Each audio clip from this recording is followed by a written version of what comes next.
Election ಪ್ರಚಾರವನ್ನ ಬಿಟ್ಟು ನಮ್ಮ ಮನೆಗೆ ಬಂದಿದ್ರು. ಸಿಬಿಐಗೆ ಕೊಡಬೇಕು ಎನ್ನುವ ಡಿಮ್ಯಾಂಡ್ ಅನ್ನ ನಾವು ಮಾಡಿದ್ವಿ. ಹತ್ಯೆಯಾದ 4ನೇ ದಿನಕ್ಕೆ ಸಿಐಡಿ ತನಿಖೆಗೆ ಆದೇಶದ ಪ್ರತಿ ಕೂಡ ಬಂತು.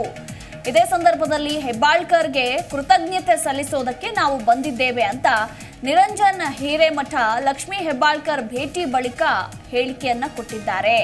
ಹೆಬ್ಬಾಳ್ಕರ್ ಎಲೆಕ್ಷನ್ ಪ್ರಚಾರವನ್ನ ಬಿಟ್ಟು ನಮ್ಮ ಮನೆಗೆ ಬಂದಿದ್ರು. ಸಿಬಿಐಗೆ ಕೊಡಬೇಕು ಅನ್ನುವ ಡಿಮ್ಯಾಂಡ್ ಕೂಡ ನಾವು ಅವತ್ತು ಮಾಡಿದ್ವಿ. ಇನ್ನು ನನ್ನ ಮಗಳ ಹತ್ಯೆಯಾದ 4ನೇ ದಿನಕ್ಕೆ ಸಿಐಡಿ ತನಿಖೆಗೆ ಆದೇಶ ಪ್ರತಿ ಕೂಡ ಬಂತು. ಹೀಗಾಗಿ ನಾವು ಸಚಿವೆ ಹೆಬ್ಬಾಳ್ಕರ್ಗೆ ಕೃತಜ್ಞತೆಯನ್ನ ಸಲ್ಲಿಸೋದಕ್ಕೆ ಬಂದಿದ್ದೇವೆ ಅಂತ ಲಕ್ಷ್ಮೀ ಹೆಬ್ಬಾಳ್ಕರ್ ಭೇಟಿ ಬಳಿಕ ನೇಹಾ ಪೋಷಕರು ಹೇಳಿಕೆಯನ್ನ ಕೊಟ್ಟಿದ್ದಾರೆ.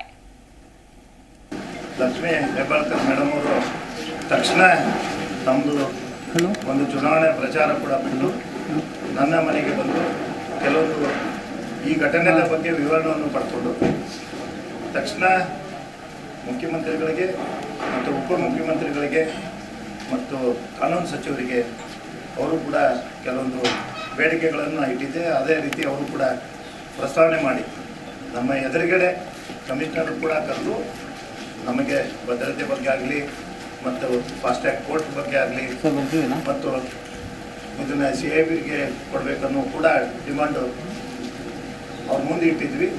ಸ್ಥಳೀಯವಾಗಿ ನಮಗೆ ಸ್ವಲ್ಪ ಅನ್ಯಾಯ ಆಗ್ತಾ ಇದೆ ಅನ್ನೋ ಕೂಡ ಗಮನಕ್ಕೆ ಮೇಡಮ್ ಅವರು ಗಮನಕ್ಕೆ ತೊಗೊಂಡು ಬಂದ್ವಿ. ತಕ್ಷಣ ನಮ್ಮ ಎದುರಿಗಿನೇ ಫೋನ್ ಮಾಡಿ ಡಿ.ಕೆ. ಶಿವಕುಮಾರ್ ಸಾಹೇಬ್ರಿಗೆ ಮಾತಾಡಿ, ಕಾನೂನು ಸಚಿವರಿಗೆ ಮಾತಾಡಿ, ಮುಖ್ಯಮಂತ್ರಿಗಳಿಗೆ ಮಾತಾಡಿ ಮತ್ತು ಜಿಲ್ಲಾ ಉಸ್ತುವಾರಿ ಸಚಿವರು ಸಂತೋಷ್ ಲಾಡ್ಜಿ ಅವರಿಗೆ ಮಾತಾಡಿ ಎಲ್ಲ ಜಿ ಕನ್ನಡ ನ್ಯೂಸ್ ಈಗ ನಿಮ್ಮ ಮನೆಯಲ್ಲೇ ನೋಡಿ. ಎಲ್ಲ ಕೇಬಲ್ಗಳಲ್ಲಿ ಈಗ ಲಭ್ಯ. Sun Direct 292, Jio TV 1334, U digital 162, city cable 51, GTPL 17, Abhishek cables 821, rock line telecommunication 51, Shri Basaveshwara number 60, Vinayaka digital number 53, in digital number 896ರಲ್ಲಿ. ನಿಮ್ಮಿಸ್ತದ ಜಿ ಕನ್ನಡ ನ್ಯೂಸ್ ನೋಡಿ ಆನಂದಿಸಿ.